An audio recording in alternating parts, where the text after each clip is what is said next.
About 50 years ago,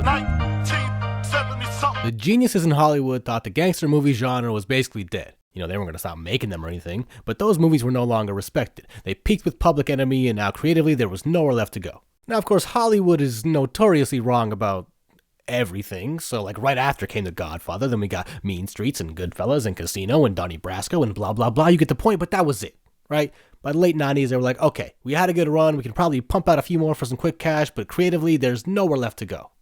But, like, for real this time. The end. Psych! Oh, these fucking idiots, they fell for it again. I can't believe it.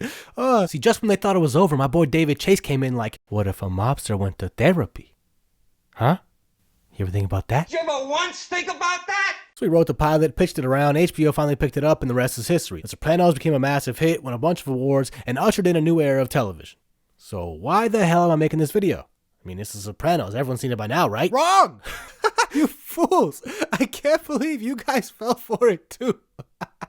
Oh, you're not right. You're wrong. Just like Hollywood. You're wrong. I'm sorry.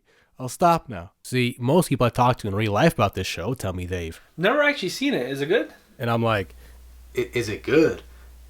Is it good? No, it is so much more than just good. But then I'm like, okay, where do I start? You know, how do I convince them to watch it? I don't want to just regurgitate the same shit you've heard a million times before. Like, it changed television. It gave us one of the best performances of all time with James Gandolfini and Tony Soprano. And with that character, properly introduced the anti-hero to TV. But it did all those things. You know, TV was not the place to go for complex cinematic storytelling before this show's success. And Gandolfini's performance in such a demanding role is incredible. He had to constantly switch between being powerful, vulnerable, animated, subtle, happy, depressed, miserable, angry, you name it, he played it to perfection. He brought immense charisma to a very flawed main character and laid the blueprint for the anti-hero on TV. Now you might be thinking, oh, you're just a random dude making a YouTube video, what do you know?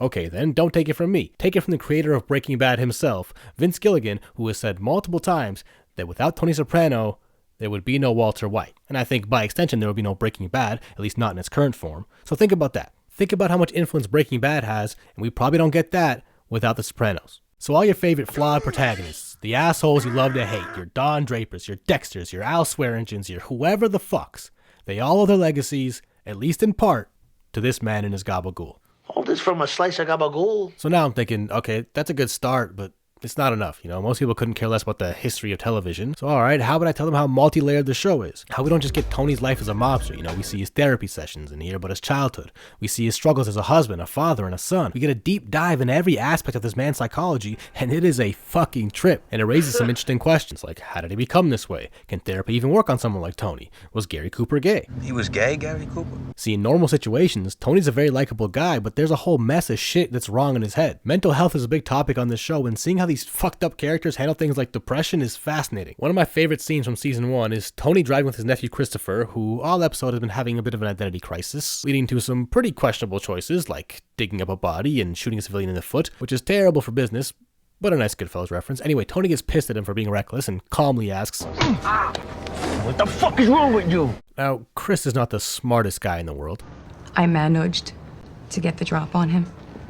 So when he goes on about, I don't know, Tony. It's like just the fucking regularness of life is too fucking hard for me or something. I don't know. It sounds a bit silly, but it's real, and honestly, it's a pretty poignant description of existential dread. The saddest part about this scene is that they're both clearly depressed, and Tony tries to bond with him over it, but there's a stigma around that topic for regular people, let alone for the mafia. So when he asks him if he's depressed. Me? I'm no fucking mental midget. Then when he brings up suicide, you ever think about,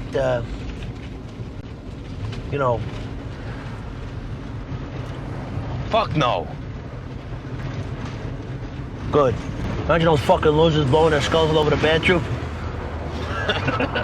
It's fucking pathetic. Instead of opening up, they share a cheap laugh and try to keep up their tough guy bravado, but you can see it all in their faces, and it's like, damn. See, because these scenes are written and acted so well and handled with so much nuance and care, I can't help but feel bad for these murdering psychopaths. So now I'm like, okay, I've got it. But then I start thinking, you know what's really amazing about this show? It's always been praised as one of the best dramas ever, and rightfully so, but at the same time, you can almost mistake this shit for a straight up sitcom. It is fucking hilarious. So if you don't want to analyze and get too deep, most of the time you really don't have to. You can just sit back and laugh at the ridiculous shit these people say. Sisters, cunt! I feel like if more people my age and younger started watching this show, it would take over the internet. Like, the meme potential is off the charts. There are so many great quotes here. Why don't you get the fuck out of here before I shove your quotations book up your fat fucking ass?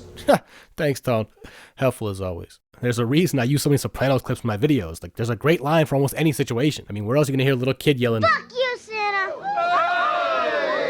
And because the characters are so unique and strange, the show lends itself to natural humor. Take Paulie, for instance. Now, there's not enough time in a day to unravel the enigma that is Paulie Walnuts. Fucking quiz! But one of the funniest things about him is he'll tell a joke. Like you were ever in Paris, Paulie. I went over for a blowjob. Your mother was working the bonbon concession at the Eiffel Tower. And turn to the person right next to him. So, did you hear what I told him? And literally repeat the entire fucking thing. Told him I went over for a blowjob. Your mother was working the bonbon concession at the Eiffel Tower. I don't know what it is with these dudes and repeating shit, but this guy Alley Boy does a similar thing, except he'll actually echo back what you just said to him. Imagine getting a facelift. 1 week later, you're in jail. Can you imagine that? You get a facelift and 1 week later you're in jail? Anyway, yeah. Even Paulie has the audacity to make fun of him for it. Fuck that fucking parakeet. Hear what I said, Tom? Fuck that fucking parakeet. Can you imagine that? Fuck that fucking parakeet. The way they speak in this show is hilarious. Like I said before with Christopher, they're not the smartest guys out there, but they always try and sound smarter by constantly misusing big words or just completely butchering random expressions. You're at the precipice, Tony, of an enormous crossroad. You know, Quasimodo predicted all this. Who did what? A pint of blood costs more than a gallon of gold. And what makes it even better is they already speak in mob code half the time, so shit just gets hilariously confusing. The guy. We talked about this over at the other place. With the guy. The councilman. What the fuck happened to that? It petered out. It petered out. It died on the vine. It died on the vine. It died on the vine. The guy, he moved or something. Oh, nobody knows what the fuck I'm talking about! That is correct. I just love the vocabulary of this show. You know, it finally gave me the proper language to describe my ex. She's a malignant cunt. So now I'm thinking, okay, this has to be it, right? But nah, still, I don't know, it's missing something. Let me bring it home. So I watch a lot of TV. I know, shocking, right? And when the credits roll in a good show, I'm tempted to hit next episode like right away. But there's a small handful of shows where multiple times a season, I get so engrossed in an episode that I forget it's not real. It's like I've been transported to a different world, and then it cuts or fades to black, and I'm like, holy shit, you know, I'm not even thinking about next episode. Like, I'm stunned having to sit there in silence and process what I just saw. That is the mark of a great show for me, and The Sopranos does it like no other. I think one of the best things about this show is how unrestricted it seems. And I don't just mean there's a bunch of violent sex and cursing. Well, there's plenty of that, but it's unrestricted in terms of its storytelling. It always feels like they go in whatever direction they think is right for the story. It's exciting and hectic when it needs to be, but they're not afraid to slow down the pace and let it breathe when it's called for. You know, you don't get the sense of some executive in a fancy suit trying to make them dumb it down and add more explosions or make the characters cooler or Tony a nicer guy or any of that bullshit. It really feels like David Chase had a vision and everyone else involved did their best to help him realize that vision. I mean, what more could you ask for? And now I'm like, shit. I oversold it, didn't I? I always do that. I should have just said it's a good show. Maybe you'll like it. Then the person I'm talking to was like, yo. Bro. Yo. Czechoslovakia. What? Bro, you good? You just zoned out for like 5 minutes. yeah, my bad. So... The Sopranos, is any good? Yeah, it's pretty good. You should check it out.